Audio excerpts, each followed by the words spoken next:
So I'm going to move into the criminal history checks part. So why do national service criminal history checks? Well, for one thing, they're required by CNCS. Congress put that into the Serve America Act and by CV, California Volunteers, in order to serve or for staff people to work on the AmeriCorps grant. And of course, it's to protect the vulnerable and to protect your program. So let's talk about eligibility related to criminal history checks. Who cannot serve or work? Anyone who refuses to undergo the check is ineligible. Anyone who makes a false statement in connection with a program's inquiry concerning their criminal history is ineligible. Anyone who's listed or required to be listed on a sex offender registry is ineligible. And anyone convicted of murder as defined and described in 18 U.S.C. 1111 is ineligible. And if you are interested, you can find out more details on that particular, you can look up that particular law. I believe it's Murder 1. Yeah, and this also shows kind of the history of different iterations of what's required for criminal history checks that have been added over the years. So who, what, and when it comes to criminal history checks. So all covered positions, CNCS uses the term covered, meaning if you're in that position, it's covered, you have to have a check. So that's AmeriCorps members and also staff who are charging time to the AmeriCorps grant, and they call that the budget test. You can look on your budget, and if somebody's in the personnel section or in the budget, and whether it's on the match side or in kind, which could include, say, partner supervisors, if you're counting their compensation as match, then they would be considered covered and would have to have these checks. And then the checks are all 3 checks. State of service, now it can be more than 3, you'll see here in a second, but the state checks we say, which is the state of service, which is California, and the state of residence at the time of application. And then the NSOPW.gov check, which is the National Sex Offender Public Website, and then a fingerprint-based FBI check.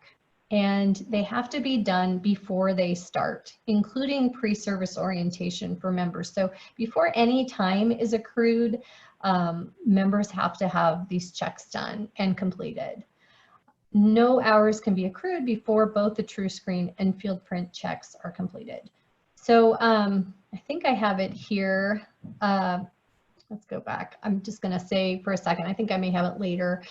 Some of you may have been following that we are having challenges with COVID at being able to get the live scan fingerprinting done at the field print locations. And so CNCS has determined that, and CV, we had to align our policy with theirs. CV's policy, California Volunteers policy, is we require all 3 checks, state of service, NSOPW, and fingerprint-based FBI for everyone. And CNCS doesn't require the FBI check unless somebody has access to a vulnerable population. We just made, we are allowed to set our own policy that's stricter, and we decided that the confusion between who needs all 3 and who only needs 2 and all of that, that we just didn't want to have that. And now with having to use TruScreen and field print, we would have to have all 3 anyway. But with this challenge that's come up with field print, we have decided to align one part of our policy with CNCS's to make it possible for you all to keep going. So what is allowed now is the field print check can be initiated, and initiation is defined as setting an appointment at a time in the future when they believe they're going to open again, and just retaining documentation that you've got an appointment. And so that was because of COVID, just be able to let people continue to move forward. So there's a lot more details about that on our website. Actually, we have a web page, a COVID web page, and that has the stuff on field print during COVID, which is slightly adjusted. But normally, it's all 3 checks are completed before any time is charged to the grant or before AmeriCorps members can start. So this is from one of the FAQs. CNCS has lots of FAQs on criminal history checks, lots of information. And you may see at the bottom of this slide, America's Service Commissions, which is a fantastic organization that each commission is connected to, put together what they call the NSCHC, which stands for National Service Criminal History Check, mega search document. I have linked to it here multiple places. It's on our website as well, but this is really helpful for having all the information in kind of in one place. So this question, what if my state either doesn't allow my program to maintain the results of the criminal history checks or limits the amount of time results can be maintained?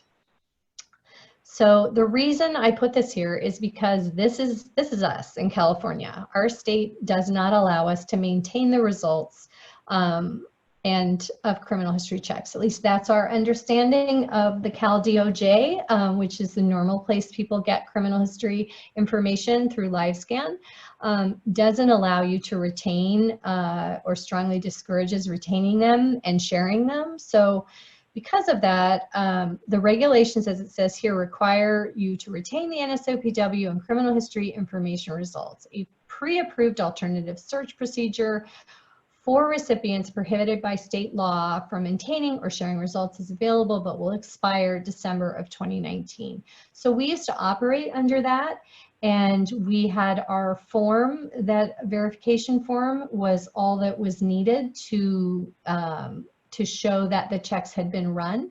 But there was really no way other than showing a form saying, these are the dates that we did the checks on. This is when we looked at it. Yes, we did these FBI check and we did a state check through the Cal DOJ. We just basically had a form that said attested to it, and that was enough. But CNCS has changed to where that is no longer, and so that's why in January our only option became to use TruScreen. So as it says here, if state law prohibits you, please follow instructions in the current pre-approved ASPs to use CNCS approved vendor TruScreen. So that's why starting in January, our only option became using a vendor, because with using a vendor, we can still meet state requirements, but we can also, you can show evidence that you've done the checks. Just wanted to give a little background on why we're using TruScreen and field print. Okay, so as I said, as of January 1st, these are the required checks and providers. So the check types are state of service, and the source is TruScreen. Now here's where it gets even more complex. Although TruScreen can't actually provide California results, it is still considered compliant by AmeriCorps, by CNCS, if you use them for the National Sex Offender Public Website check and any available needed out-of-state checks, and you use field print for the FBI. So then the other type of check is the out-of-state checks, which is their state of residence at the time of your application to program. So if you have somebody apply to your program who is from another state and they're going to travel here to serve, you would do a check through TruScreen for that state as long as they provide it. And then the TruScreen does the National Sex Offender Public Website check for you. And then field print does the fingerprint-based FBI check.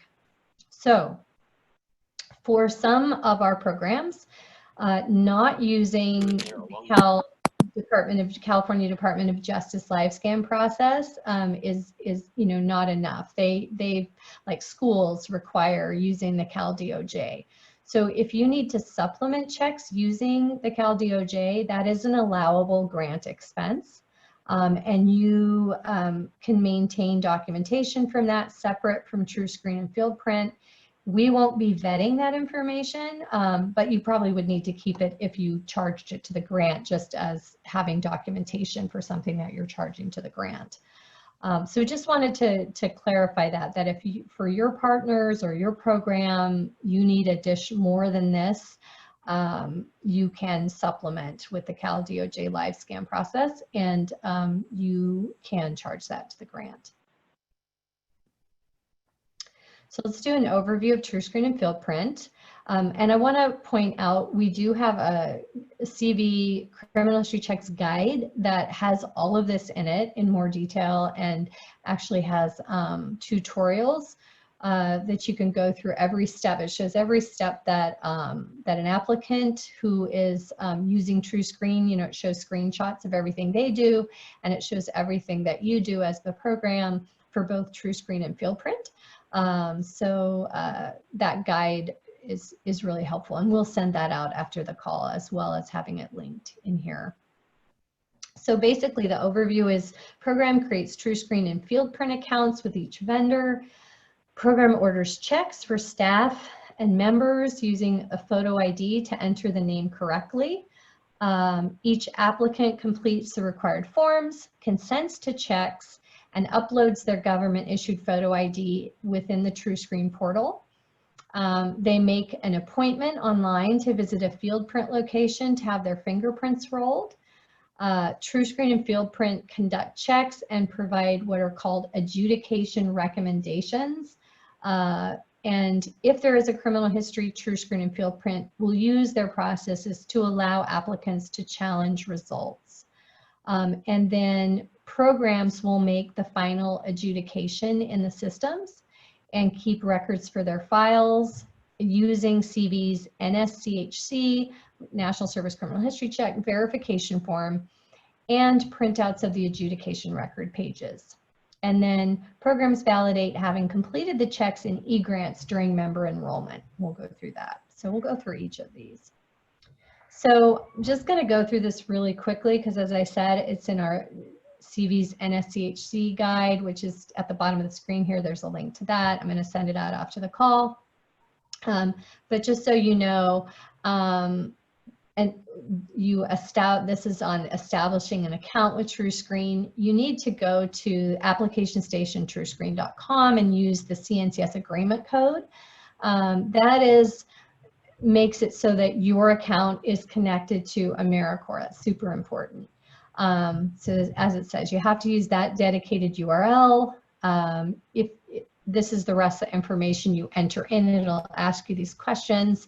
As I said, those are in our NSCHC guide, but they're just important things that you fill out to establish an account. And there's a link here, letter G. Additional tips on using TrueScreen can be found here. There's a few more tips. I think most of them, I have them in this and the guide. And there's also a training available if you want to watch it. There's trainings once you have a TrueScreen account too within their portal. You can find trainings there. And then establishing an account with FieldPrint. FieldPrint is for conducting the fingerprint-based FBI check, and your applicant goes on there and sets up a fingerprinting appointment at a FieldPrint location. You need to create a FieldPrint account. Again, you've got to use this particular URL, fieldprintcncs.com. And not the general FieldPrint webpage. So that's really important. And then your agreement number for both of them, you use basically it's your grant number. And if needed, I think some of them it's just 10 digits. So you can just use those first 10. And that is really the prime grant, which is fine. That's like what your grant is a sub-grant of. And if you have any questions, you can ask your program officer.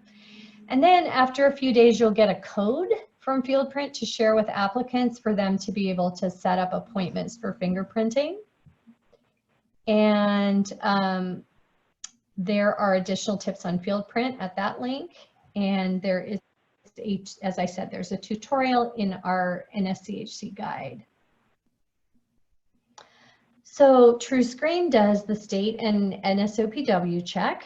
The cost, there's no cost for the California check, as I said, because I can't do California, but they can for other states if you have an out-of-state applicant, and the cost varies for that. And it's just $750 for the nsopw.gov check.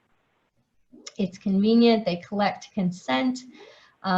They collect the government issued photo ID. These are all required parts of criminal history checks for CNCS, and so it's nice that their systems do that for you.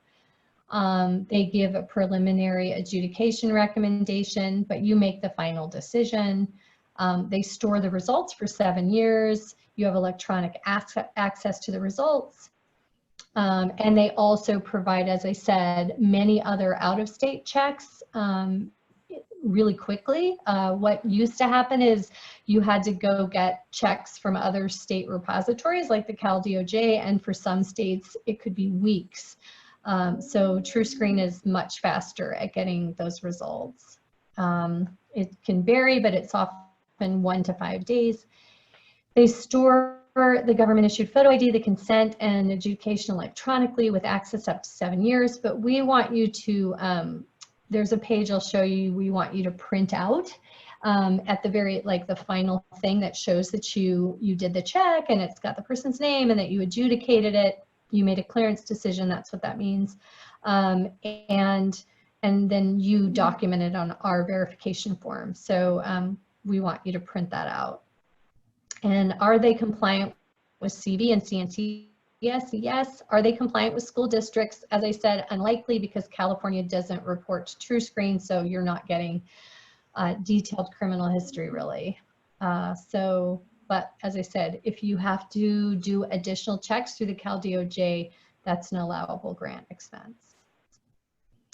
FieldPrint does the fingerprint-based FBI. The cost is $28.25. It has the same kinds of convenience as TruScreen, but many, though not all, live scan locations are FieldPrint enabled. You make appointments through FieldPrint online. If you can't do, if there's not something in a person's nearby area, they can order fingerprint cards.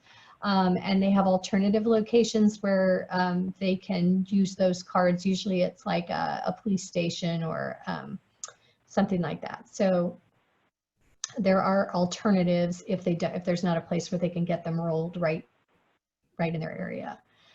They don't provide detailed criminal history. They provide a cleared or not cleared on someone based on CNCS's minimum requirements of murder or sex offense. And the adjudication recommendation, you still make a final clearance decision and you use our form. And there can be delays if the fingerprints are unreadable. And then during COVID, we've been, as I said, experiencing live scan location closures. So for now, initiation of the check is temporarily enough. And that is considered scheduling a future appointment or ordering fingerprint cards. And I have more of that on that will be sent out after, and that's on our COVID page. The speed can vary, but it's often 1 to 5 days once a person does their fingerprints. And FieldPrint only stores results for up to 3 years. And for AmeriCorps grants, you have to have documentation of things for up to 7 years. So we recommend you do printouts. I'll show you that later, what we want printed out, and then you have documentation of that. Is it compliant with CV and CNCS? Yes. And again, with school districts, would they be enough, the FieldPrint check? Unlikely, because FieldPrint doesn't give detailed criminal history. It says cleared or not cleared. So probably not enough detail for like a school district. So now let's go through completing the criminal history checks. The first step is collecting the government issued photo ID. And The program should use a copy of the government issued photo ID to order the check, and enter the first and last name exactly as on the photo ID. That's really important. So you would have needed to get a copy of that from your applicant and do the name just like on the photo ID. And then later the applicant will upload a copy of their ID in TrueScreen. Program staff will verify the ID in TrueScreen later and ensure that the candidate name exactly matches it, and you'll check a box. I'll show you a screenshot of that. TrueScreen stores a copy for 7 years, and programs will want to keep a copy in the member's file to comply with the member file checklist. The government issued photo ID is also a required part of our member file for verifying just the person's identification. So it's another, it'll meet that requirement. You'll need it for that anyway, the copy. So this is an FAQ on what types of documents can be government issued photo ID cards. I won't go through the list, but you'll have it after this webinar. Then the program orders the TrueScreen checks. So this is a screenshot of TrueScreen and what their portal looks like, and you go to My Rapid Requests. And this is, you have to put in what states to check. So I just wanted to reiterate again, identifying the state checks. The requirement is, the regulations require a search by name or fingerprint of the state criminal registry for the state in which a program operates and the state in which the applicant resides at the time of application. So the resides means the location that the individual identifies as their place of residence at the moment in time they applied to serve or work. And for college students, for the purpose of CNCS's requirements, a full-time college student is deemed residing in the state where they live for the purpose of attending school without regards to whether that home is on or off campus or whether they're in the same state as the college is located. So it's where the student is living to go to school. You should also check that, that state. So for all of you, I think that would be California, which is also the state of service for all our civic action folks. So that's, you don't have to worry about an extra state on there. Okay. So as I said before, California doesn't provide results to TrueScreen, but this is still considered compliant by CNCS if you use TrueScreen for the NSOPW and you combine that with the field print check. So TrueScreen does not provide information for California, Delaware, Louisiana. That's a list of states and territories, but it's still compliant if you use it for the NSOPW and you do the field print FBI check. So when you go into the screen to order the check, there's a drop down and you'll choose NSOPW only since California isn't going to provide information. And if you have an applicant from out of state and they have, it's one of the ones TrueScreen can run, then you would choose that state plus NSOPW, like Illinois plus NSOPW in the drop down. And there's a comment box we'll see in another screenshot here where you can put if there was some reason that you had more than one state to check, you can type that in there. So just again, grantees using TrueScreen are not required to get a check from an unavailable state or territory if you've obtained an NSOPW check from TrueScreen, if you've obtained any required state checks that are available from TrueScreen, and if you conducted a fingerprint-based FBI check, which would be through field print. So this is what it looks like where you're filling out a section of the form, you know, on the portal. This is where you're filling out and telling them, you put in the person's name and first and last name. It has you reconfirm them so that you can't make, hopefully you won't make a mistake, and you're using the copy of the photo ID to put the first and last name in. And then you hit submit, And for California applicants, as I said, you'll select NSOPW only, since TrueScreen doesn't provide information for California. And for out of state, you'll select NSOPW plus whatever state. Okay. And then you'll get a message saying that your request was sent to the applicant. You want to alert applicants to be watching for their TrueScreen, an email from TrueScreen. The other thing is you probably want to inform them that they're going to have to provide consent to the checks and to a credit report, but you will not be conducting a credit check. So TrueScreen just automatically, I think because of the Fair Credit Reporting Act or some reason, has to get permission from everyone, and their system doesn't deviate from requesting that from everyone, even though you're not going to order a credit report. So most of our programs are just letting people know it's going to ask you for that, but we're only checking criminal history. And then select new if you're requesting a background check for a different applicant. So again, the tutorial is in the guide that is linked in here and will be sent out afterwards. So this is just kind of a quick overview of how the steps. And oops, sorry. Step 3, you'll get check results will come back. On this one, it's showing in the red circle. You see it says it's in process, and then you'll get an email when it's the checks are completed. And the first thing that you do is verify. You're going to go in and click on the applicant's name and verify that applicant's government issued photo ID. So that's a required step by CNCS, and you don't want to miss that step. So again, the tutorial will tell you exactly how to do this, but you click on their name and you will click on other. And you'll see other is the category that is the government issued photo ID. And you'll see a picture of it and you want to confirm it's your applicant. And then once you do that, you're going to go to this section and check the box that says government ID verified and hit save. So that's really, this part is sometimes missed by people. They will go to the step where they see the ID, but they won't go here and click on the box.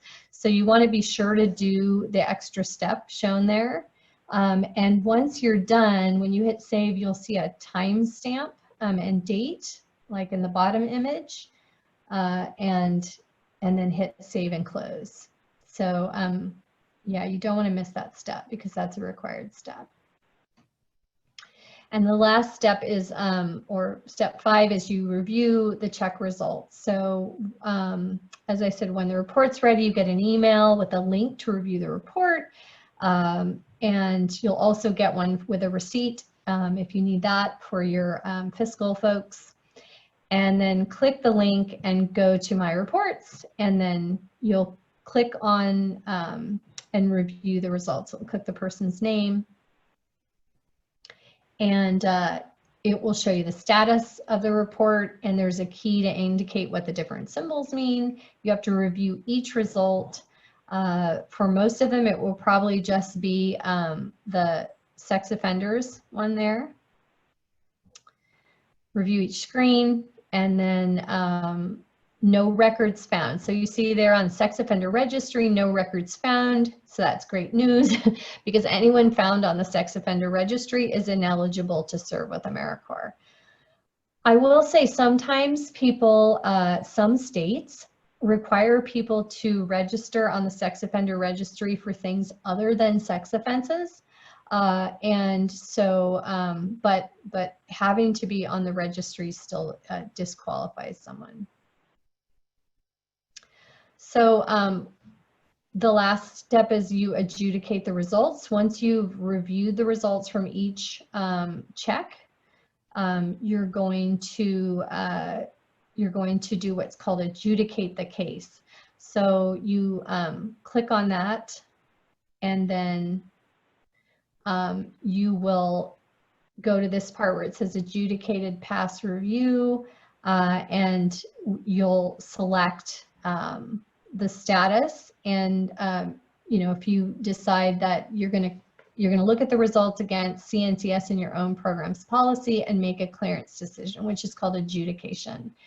And when you're ready to do that, you go there and select pass. If you decide to select the person, and you hit save, and that is called adjudication, and it will show up as pass there with the green dot. And then you want to put a note in saying something like reviewed results, pass according to this program's policy and procedures, and hit save. And then it will take you back to the screen, and you'll see now in that top section it says adjudicated pass review. There's a green dot there. Before, it just had the little red box that still said review. So you'll see it confirming that you have adjudicated the case. And if you click on this link again, you'll be able to get a screenshot showing that and print it for the members file. Yeah, it'll take you to this view, and then you would print that, and then use that circled date to put that on our CV and NSCHC verification form. That those two things, the printed screenshot and the verification form, will be your documentation for having run the TruScreen check. And also just want to point out that these checks have to be done before any hours can be served for AmeriCorps members, or any staff hours are charged to the grant. So the grant recipient responsibilities are to understand who needs the check, to conduct them using the correct name, to order the correct checks, to conduct them on time, to make the final adjudication decision, review the photo, keep the documentation for 7 years, and have internal policies and procedures around criminal history checks. TruScreen, just a recap, TruScreen will notify you that they're completed, and they'll provide a recommendation based on CNCS minimum requirements of murder and sex offense. You'll consider the check results against your own program policy. You may see on some of, like, if you do an out-of-state check, you would have possibly criminal history information in there as well, more than, the National Sex Offender Public website. It just says passed or not passed, or no records found, or some records found, but for other states, it might have criminal history information. And so you would need to have, your own policy as to what other things might warrant not selecting someone, and then you would consider them against that. And if your results would disqualify your applicant, TruScreen automatically walks them through a process of challenging the factual accuracy of the results. So that's really helpful, because that's required, and it's nice that TruScreen kind of does that for you.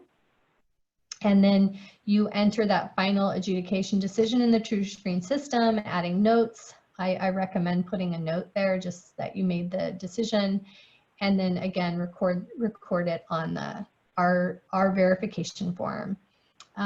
So the check isn't complete until you enter that final adjudication decision, and if you don't have that green dot, you didn't do that part, it's not considered a compliant check.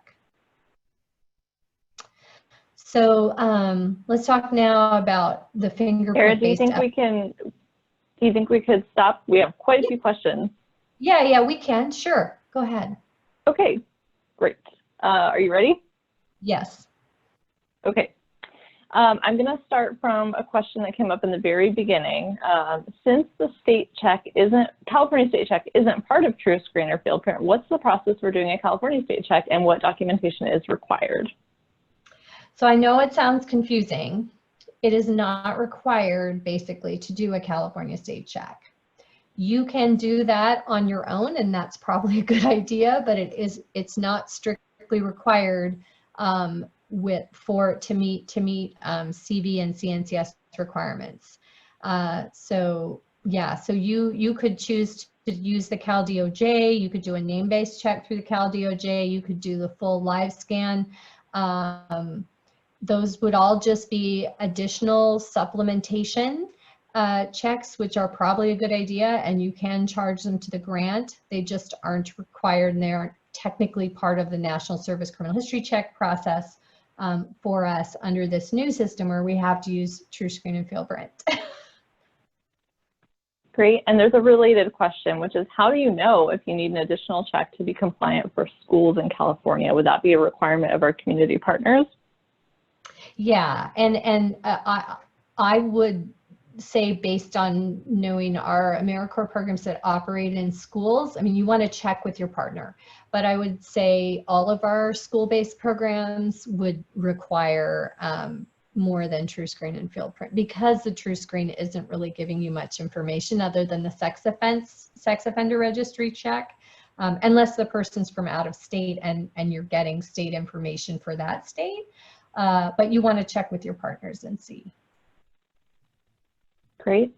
The next question, I'm not sure I understand this, so maybe we could clarify towards the end, but is CDL sufficient for California and a resident check? CDL. I'm not sure what that is either. So I think Carrie that asked the question, maybe you can clarify in the chat. Oh, she said disregard. Okay, we'll disregard. The next question is, are we required to do the NSOPW check through TruScreen, or can we continue to do the check on our own to save funds? You are required to do it through TruScreen. It's complicated, but it's because of the fact that we can't get state information, so TruScreen has to be used for the NSOPW. And I know 750, because for those of you who aren't familiar, we used to do, people did their sex offender checks on the public website for free. It is, though, really complicated sometimes if there's any information like a similar name, or often there was like somebody with a similar name, and you had to go through every single one and note that you had looked at it, made sure it wasn't your applicant. Pretty complicated, was a source of disallowance and mistakes. And so this is kind of nice because they do the check, they do all of that for you.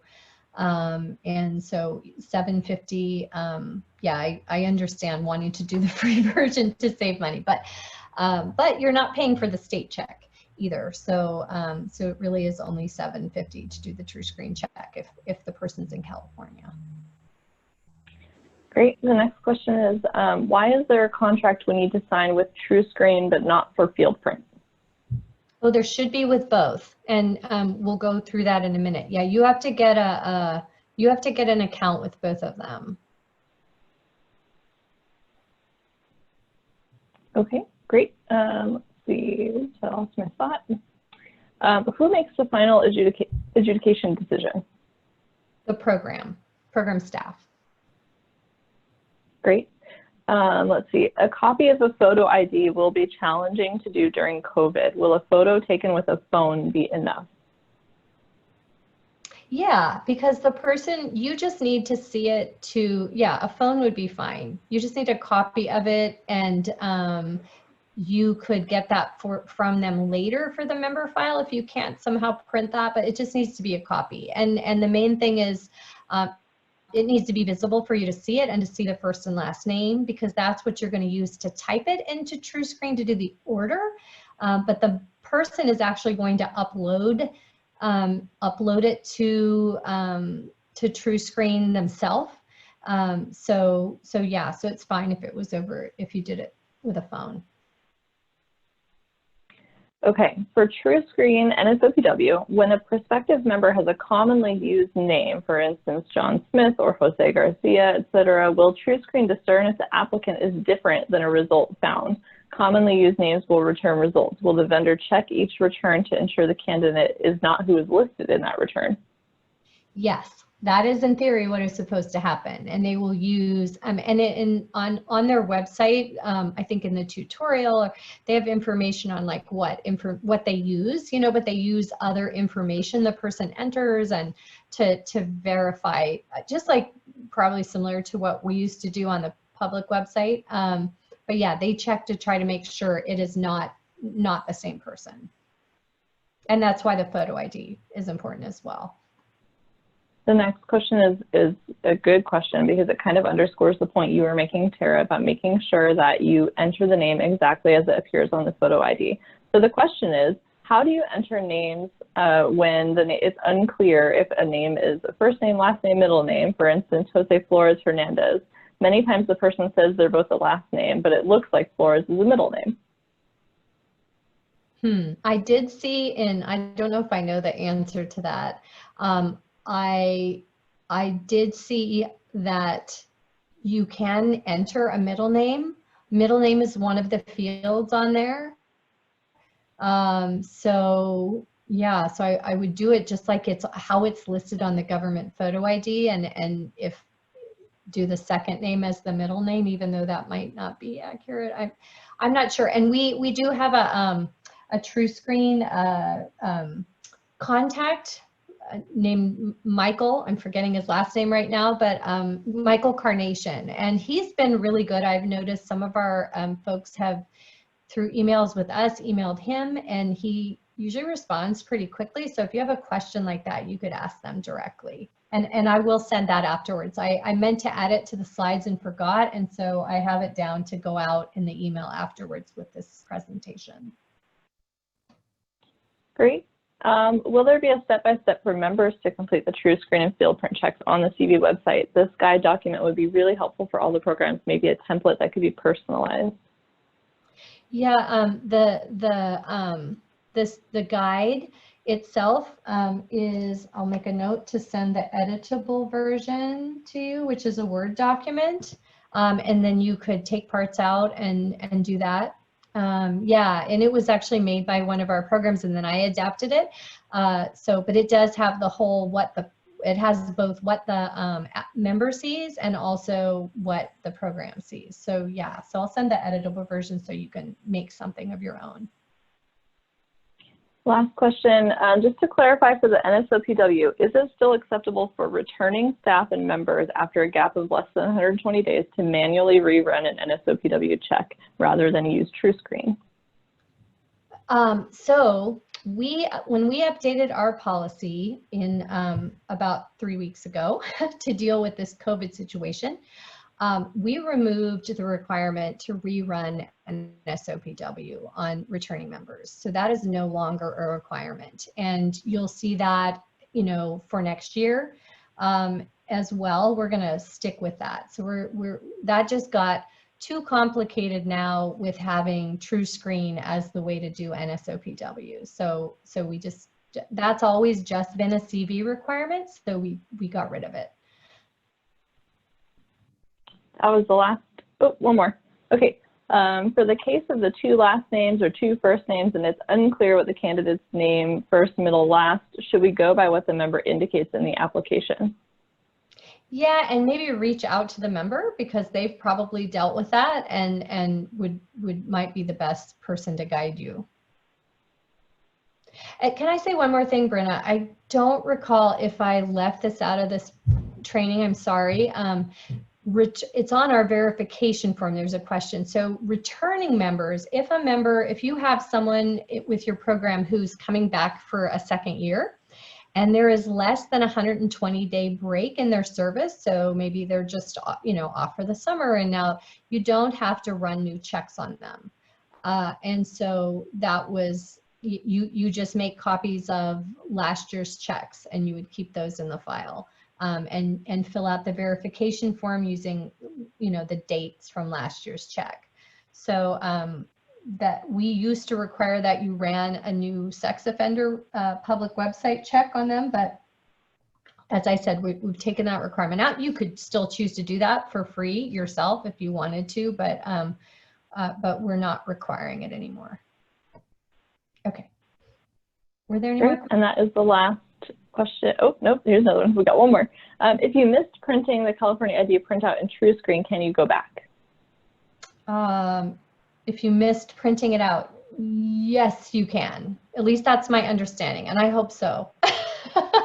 I think from going through the tutorial, I haven't actually ever, done a we don't do it. So I'm a little limited by that. I'm sorry, but going through the tutorial, my understanding is that you could go back. You click on a particular link, and it takes you to there again, and you can print, and it shouldn't change the date or anything in time. All right, that's all we got. All right. Oh, somebody said you can do it and the date does not change. Yay, thank you, whoever that was. All right, Tara, we'll let you continue, and then I see some more questions coming in, but we can get to those at the end. I want to make sure you have time to complete the rest of your presentation. Sounds good. Okay, so fingerprint-based FBI check. This is a little bit shorter using FieldPrint. So this is what FieldPrint's website looks like. You will provide your applicant with a code that you've gotten from FieldPrint. It's basically your program's code, and that they put that in when they schedule their fingerprinting appointment. And yeah, so, and like, as I said, we've got the tutorial that we'll send out after. And then after entering their information, they consent to the checks, they schedule an appointment, and they receive a confirmation screen that looks like this. And they are supposed to print that and bring it with them to the appointment. They also have to bring 2 forms of ID. The website tells them what those are.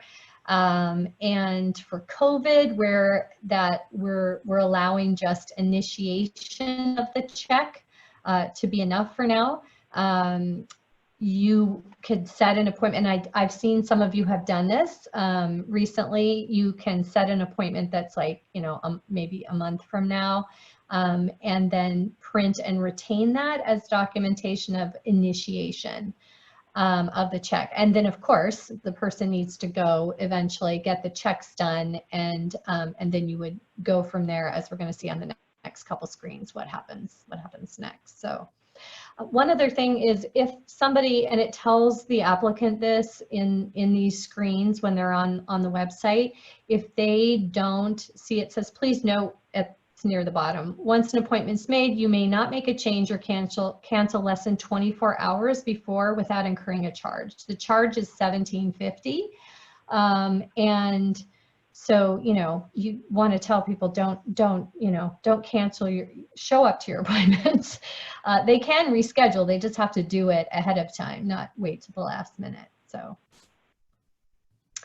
and then once the applicant's completed their portion, you log into reports at My FieldPrint, and you can their name will appear under My Fitness Determination with the status of their application. They're like, here you see in this one, it says Jennifer Cole, adjudication completed. Now in that case, they're talking about FieldPrint's adjudication. So you click on this link, and this is what you see. So if we look at the box, it shows program division, that's the program name. So this was Child Abuse Prevention Council of Sacramento, CAPC. If anyone is on the line from CAPC, thank you for this wonderful thing that you made that we adapted. You've helped everyone. So it has CNCS, so it'll say CNCS, I believe, in the front of everyone, saying this is AmeriCorps, and then the name of your program, which they call division, the date it was received, and date completed. Those are what we would call the initiation date and the results date. That's what you would put on our verification form. And then the status is results received, and the fitness determination is, we'll say cleared or not cleared. And that's all you get from FieldPrint. You also can see kind of lower down on the screenshot, the timeline of everything.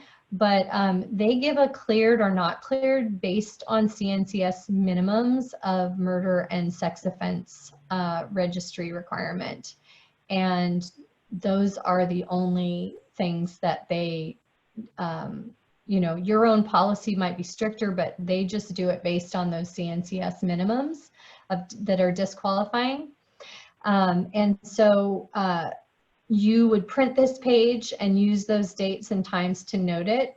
You don't do anything further. But CNCS says you have to make a decision, and our verification form, basically signing that, you say we made a clearance decision, and that would be the documentation of that, and then the printout. I should add that a not cleared doesn't, if you see not cleared, it doesn't necessarily mean the person is ineligible, and you need to give them the chance to challenge the results. And that happens, the field print gives them the chance, and then there is, CNCS has provided a lot of information. It's at the end of the guide that we're sending out that talks about how does that whole challenge process happen. So I have the information here. A not clear recommendation indicates the selecting organization needs more information. It doesn't mean they're necessarily ineligible for work or service. And you have to give them a reasonable opportunity to review and challenge the factual accuracy of the result. You have 45 calendar days to challenge, work with them to discuss and document why they might have gotten a not cleared. You should obtain an FBI check through the Cal DOJ. This is what you're supposed to do if you get a not cleared. And after reviewing what you see through that, if you decide to clear, you maintain a file with the dated copies of the not cleared, evidence used to make your eligibility decision, including the FBI results through the Cal DOJ, and a dated memo and our verification form documenting your determination of their actual eligibility.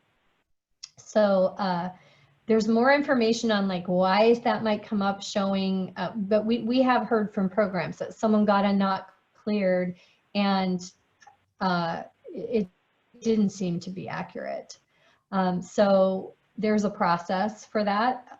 I don't believe it happens very often, but it can happen. And so again, just a recap of the field print process is the applicant sets up a field print account using your fingerprint code. They set up a live scan appointment. Now, I think some of our programs who are also using the Cal DOJ because they're partners, you know, or they want more information. I believe some of them are sending like to the place that does the live scan for field print also does live scan for the Cal DOJ. So you could send them with what they need for field print and also send a live scan form for the Cal DOJ and have them, I don't know if they roll twice but they could possibly do it all at once. And then field print will provide an adjudication recommendation. It'll say cleared or not cleared, and you don't get detailed criminal history results, but if you get a not cleared, they can challenge your results, and you have to make a decision based on the information. You got to get more information basically, and then document your decision. And you do have the option to clear a member despite the recommendation. As I said, there's a lot more information in the guide and about that, but you have that option if you're convinced from the information and working with that person and running a check through the DOJ that it's inaccurate. You can make a decision to go ahead and accept that person. So confidentiality, California law prohibits sharing criminal history results with others. You should keep criminal history information in a secure location. CV is able to or will be able to see TruScreen results, but we don't, in that case, we as monitoring agents don't see the actual criminal history results. So that's good for you to know, and it's good for your members to know, like if you say for another state that's on there, we won't be seeing, we'll just be seeing that it's been run, but we won't see details. And then for field print, we will never have monitoring access, so that's why we're having you print the screen. And then with TrueScreen, we just think it's important to have the backup documentation, and CNCS is still working out all the monitoring stuff, and so we still want you to print the TrueScreen one as well. So again, this just goes over the documentation. You do the adjudicated screens for each one, print that, you put it on our, the dates, name and signature of the staff on our verification form. You need to do it before any time is charged to the grant or the member starts. And you place that in the member or staff person's file along with the printouts. And then you'll be going to check boxes and e-grants during member enrollment. There's a criminal history check section. We'll go over that just in a minute, and you'll hit save. So this is what our form looks like. And additional considerations, I'm going to go through this kind of quickly. But we have, you have to have policy and procedures. We have a checklist of what you should include. You know, you can definitely adapt things from that guide in creating your own procedures. Use of our form should be a part of every procedure, every program's procedures, and you have to include what other things you might use to disqualify someone for service if you have more than CNCS minimums. And of course, be mindful of civil rights and providing opportunity to previously justice involved individuals to serve, keeping in mind safety where it's needed. So I'm going to skip through that, but that's just a little bit about, you know, this is from CNCS's non-disqualifying convictions, why they have the minimums they do, and that the grant recipients should be aware of federal reentry policy, which aims, among other goals, to reduce post-prison barriers to employment. And CNCS and AmeriCorps can be a great option for people who are successfully reentering society. And so we want to minimize barriers to service without putting your program beneficiaries at genuine risk, and for those who are not ineligible under the law. This is just a screenshot of some other organizations like the Office of Juvenile Justice, Delinquency and Prevention Guidelines, like what they, things they would consider, you know, should make someone ineligible to be working with certain beneficiaries. And then the NCMEC Child Safety Program, you know, so just giving, as you set your own policy, these are others to consider. That's the policy and procedure development checklist. And then this is all the resources, which we will have linked, and they're all in our criminal history check section on our website. So really quick, criminal history check enforcement is pretty heavy duty from CNCS. And they do basically disallowance of cost. And that could be from missing components, doing a name-based check on a name other than that on the government-issued photo ID, using a non-compliant source, late checks, not properly reviewing, adjudicating, and documenting that the person was cleared, or missing consent. One nice thing about consent is gathered by both TrueScreen and field print, so you don't have to worry about that step. And assessing disallowed cost when it's discovered through a monitoring activity. They may require the use of TrueScreen and field print to recheck all checks, unless you already use them. Well, now everybody does, so you wouldn't have to worry about that. But they basically expand the scope. If they find like one instance, they will check all of your criminal history checks and assess with cost-based disallowance. And it can be up to it could be living allowance and FICA for members, and all the salary and FICA for staff for up to 6 months. So it's pretty severe. So we want to be sure that you you know about this and you get it done, and you get it done right, and you don't leave anyone out. So if you have questions, check with your PO, check with me. Yeah, as I said, it's pretty severe what the penalties are for not doing these correctly. And the common findings are programs failing to adjudicate the check, like TrueScreen not going in and doing that part where you click on it and make sure there's a green dot and actually adjudicate on, and then leaving out like staff of partners on the budget. If your site supervisors that are at your partners are part of your budget, then you have to check them. If they're not, then you don't. Running a check on a name other than the one on the government issued photo ID. Late checks for members who start later in the year. Failing to document the checks properly, and the grant number not being accurate in TrueScreen and field print.